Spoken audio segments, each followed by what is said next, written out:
بے شک بعثنا ہم نے بھیجا فی کل امت ہر امت میں رسولا ایک رسول ان اعبدو کہ اے لوگو تم عبادت کرو اللہ کی وجتنبو اور بچو طاغوتا سرکش شیطان سے فمنہم تو ان میں سے من حد اللہ کوئی وہ ہے جسے اللہ نے ہدایت دی ومنہم اور ان میں سے کوئی وہ ہے من حقت علیہ الضلالۃ جس سے ثابت ہو گئی اس پر گمراہی فسیرو تو چلو سیر کرو فی الارض زمین میں فانظرو پھر دیکھو کیفا کیسا کان عاقبۃ المکذبین کیسا جھٹلانے والوں کا انجام ہوا عاقبۃ المکذبین جھٹلانے والوں کا انجام کیسا ہوا ان تحرس اگر تم حرص کرتے ہو علی ہداہم ان کی ہدایت پر فإن اللہ تو بے شک اللہ لا یہدی ہدایت نہیں دیتا من یضل جسے وہ گمراہ کر دے وما لہم اور نہیں ان کے لیے من ناصرین کوئی مددگار ترجمہ کنز العرفان اور بے شک ہر امت میں ہم نے ایک رسول بھیجا کہ اے لوگو اللہ کی عبادت کرو اور شیطان سے بچو تو ان میں کسی کو اللہ نے ہدایت دی اور کسی پر گمراہی ثابت ہو گئی تو تم زمین پر چل پھر کر دیکھو کہ جھٹلانے والوں کا کیسا انجام ہوا یعنی جس طرح ہم نے تم میں محمد مصطفیٰ صلی اللہ علیہ وسلم کو بھیجا اسی طرح ہر امت میں ہم نے ایک رسول بھیجا اور ہر رسول کو حکم دیا کہ وہ اپنی قوم سے فرمائے کہ اے لوگو اللہ کی عبادت کرو اور شیطان کی پیروی کرنے سے بچو تو ان امتوں میں کسی کو اللہ نے ہدایت دے دی تو وہ ایمان سے مشرف ہوئے اور کسی پر علم الہی میں گمراہی ثابت ہو گئی تو وہ اپنی ازلی شقاوت کی وجہ سے کفر پر مرے اور ایمان سے محروم رہے اے کفار مکہ تم زمین میں چل پھر کر دیکھو کہ اپنے رسولوں کو جھٹلانے والوں کا کیسا انجام ہوا انہیں اللہ تعالیٰ نے ہلاک کر دیا اور ان کے شہر ویران کر دیے ان کی اجڑی ہوئی بستیاں ان کی بربادی کی خبر دیتی ہیں اس کو دیکھ کر سمجھو کہ اگر تم بھی ان کی طرح کفر و تکذیب پر مصر رہے تو تمہارا بھی انجام ایسا ہی ہوگا اس آیت میں نبی کریم صلی اللہ علیہ وآلہ وسلم کو تسلی بھی دی گئی ہے کہ کسی نبی سے سب لوگوں نے ہدایت حاصل نہ کی انبیاء کرام ساری زندگی کوشش لگے رہے کسی نبی کی ایک بندے نے بات مانی کسی کی 2 نے مانی کسی کی 3 نے مانی نوح علیہ السلام 950 سال تک تبلیغ کرتے رہے تقریباً 80 کے قریب لوگ جنہوں نے ان کی بات مانی اور ہر نبی کی بات سب نے نہیں مانی ساری قوم ایمان نہیں لائی تو آج ہم کسی کو نیکی کی دعوت دیتے ہیں کوئی بات نہیں مانتا تو پریشان ہو جاتے ہیں کہ لوگ بات ہی نہیں سنتے ہم دعوت دینے چھوڑ دیتے ہیں نمازوں کا کہنا ہی چھوڑ دیتے ہیں برائیوں سے منع کرنا ہی چھوڑ دیتے ہیں تو ایسا نہیں کرنا چاہیے ہمیں دعوت دینے کا ثواب ملتا رہے گا نیکی کی دعوت کا سلسلہ برائی سے منع کرنے کا سلسلہ یہ جاری رکھنا چاہیے تو اس آیت میں نبی کریم صلی اللہ علیہ وآلہ وسلم کو تسلی دی گئی کہ کسی نبی سے سب لوگوں نے ہدایت حاصل نہ کی جیسے سورج سے سب نور حاصل نہیں کرتے چمگادڑ محروم رہتا ہے سورج کی روشنی سے اسی طرح بارش سے ہر زمین سرسبز نہیں ہوتی جو بنجر زمین ہے اس پہ ہوتی رہے بارش کوئی فائدہ نہیں ہوگا بنجر زمین بے فیض رہتی ہے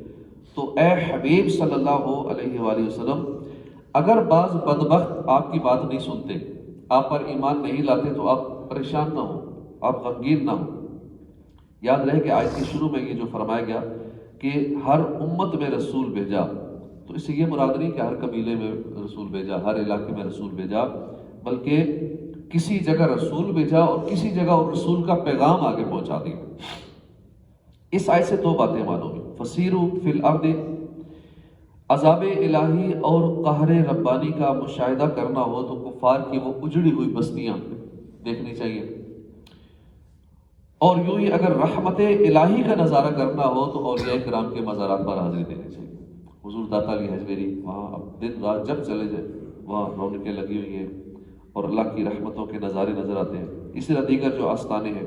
ان پر چلے جائیں تو اولیاء اللہ کے آستانے دیکھے جائیں تو رحمت الہی کا نظارہ ہوتا ہے۔ تاریخ اور جغرافیہ کا علم سیکھنا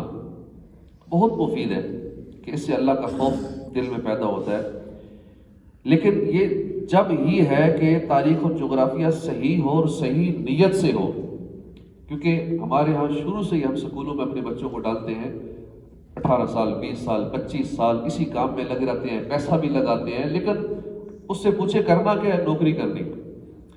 علم حاصل کرنے کی نیت سے کتنے پڑھ رہے ہیں یہ خود آپ سروے کر لیں۔ جس سے پوچھے کہ فزکس کیوں پڑھ رہے ہو، کیمسٹری کیوں پڑھ رہے ہو، میتھمیٹکس کیوں سیکھ رہے ہو، نوکر بننا ہے۔ اب جس کا شروع سے یہی ذہن بن جائے کہ نوکری ہی کرنی ہے، علم آئے نہ آئے، کچھ آتا ہے نہیں آتا، اچھی نیت ہے یا نہیں، رزق حلال کی نیت ہے یا نہیں، تو وہ معاشرہ پھر ایسے ہی ہوتا ہے جو حالات اس وقت ہیں ہمارے ملک کے۔ وہ ملک کبھی ترقی نہیں کر سکتا، وہ حالات ایسے ہی رہتے ہیں جو موجودہ حالات ہیں، کیونکہ ہر ایک کی سوچ ہی یہی ہے، کچھ بھی پڑھنا ہے، انگلش پڑھنی ہے نوکر بننا ہے، فزکس کیمسٹری پڑھنی ہے تو نوکری بننا ہے، کچھ بھی کرنا ہے تو شروع سے ہی نوکری والا ذہن ہے۔ نہ علم سیکھنے کا ذہن ہے کہ میں نے فزکس پڑھ کے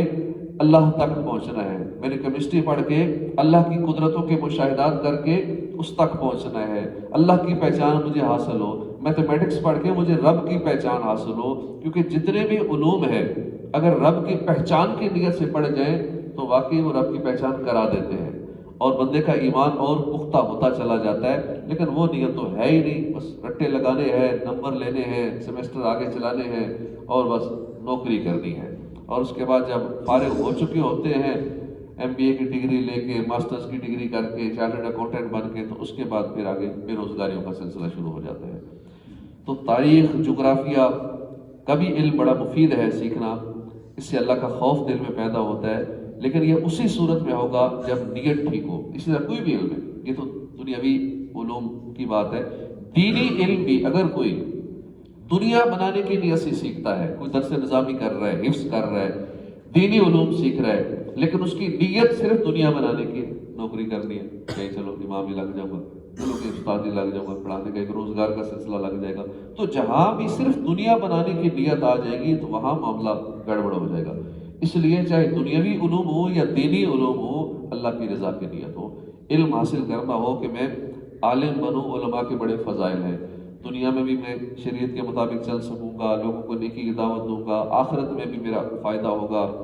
بخشش کا کوئی ذریعہ بن جائے گا۔ لیکن اگر صرف دنیا بنانے کی نیت ہوگی تو پھر صحیح علم بھی نہیں آئے گا، اور پھر اس کے بعد پھر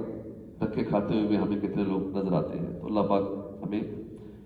نیت درست کرنے کی توفیق عطا فرمائے۔ ان تحرص علی ہداہم فإن اللہ لا یہدی من یضل وما لہم من ناصرین۔ اگر تم ان کی ہدایت کی حرص کرتے ہو تو بے شک اللہ اسے ہدایت نہیں دیتا جسے وہ گمراہ کرے، اور ان کا کوئی مددگار نہیں۔ ان تحرص علی ہداہم، اگر تم ان کی ہدایت کی حرص کرتے ہو، یعنی حبیب صلی اللہ علیہ وسلم یہ لوگ ان میں سے ہیں جن کی گمراہی ثابت ہو چکی اور ان کی شقاوت یہ ازلی ہے، اس کے باوجود اگر آپ ان مشرکین کی ہدایت کی حرص کریں تو بے شک جسے اللہ گمراہ کر دے اسے کوئی ہدایت دینے والا نہیں، لہٰذا اس بارے میں آپ کوشش نہ فرمائیں، اور جس چیز کے ساتھ آپ کو بھیجا گیا وہ ان تک پہنچا دیں تاکہ حجت تمام ہو جائے، اور جب اللہ تعالیٰ ان کے عذاب کا ارادہ فرمائے تو کوئی بھی ایسا نہیں جو اللہ اور ان کے عذاب کے درمیان حائل ہو کر ان کی مدد کرے۔ تو ہدایت دینا یہ اللہ کا کام ہے، ہمارا کام ہے صرف کوشش کرنا، لوگوں کو نیکی کی دعوت دینا، چاہے اس میں نمازوں کی دعوت ہو، چاہے اللہ کی راہ میں خرچ کرنے کی دعوت ہو، تو ہمارا کام ہوتا ہے کوشش کرنا۔ اب کئی لوگ کوشش کرتے ہیں مساجد کے، مدارس کے چندے کے لیے، تعمیرات کے لیے، لوگ آگے سے انکار کرتے ہیں تو وہ کہتے ہیں آج کے بعد کسی سے 1 روپیہ نہیں مانگنا، اپنی ذات کے لیے نہیں مانگنا چاہیے، لیکن جہاں اللہ کی رضا کی بات آئے تو وہاں مانگے، وہاں ثواب کا کام ہے، وہاں سنت ہے، سارے مل کے کوشش کریں، جس طرح مسجد کی تعمیرات ابھی بہت ساری کرنی ہے، سارے مل کے کوشش کریں گے تو ہو جائے گا، اور کرے گا وہی جسے اللہ توفیق دے گا۔ ہر ایک کو توفیق نصیب نہیں ہوتی، اور یہ بھی نہیں ہے کہ کسی کے پاس مال زیادہ تو وہ کرے گا، بظاہر بڑا امیر نظر آ رہا ہے وہی اللہ کی راہ میں خرچ کرے گا، بظاہر غریب نظر آنے والا ہو سکتا ہے وہی اتنا کچھ کرا دے کہ جسے لوگ سمجھتے ہیں یہ تو کوٹی کوڑی نہیں دے گا، لیکن وہی کروڑوں روپیہ خرچ کر دے، اور بظاہر ہمارے سامنے بہت زیادہ کمانے والے۔ کل ہی ایک دوست آئے، کہتے بڑے پریشان تھے، کہتے روز 1.5 لاکھ کی انکم ہے روزانہ، 40-45 لاکھ ماہانہ انکم ہے، لیکن سخت پریشان ہے، بل نہیں پوری ہو رہی، یہ مسئلہ وہ مسئلہ۔ تو اللہ برکت دے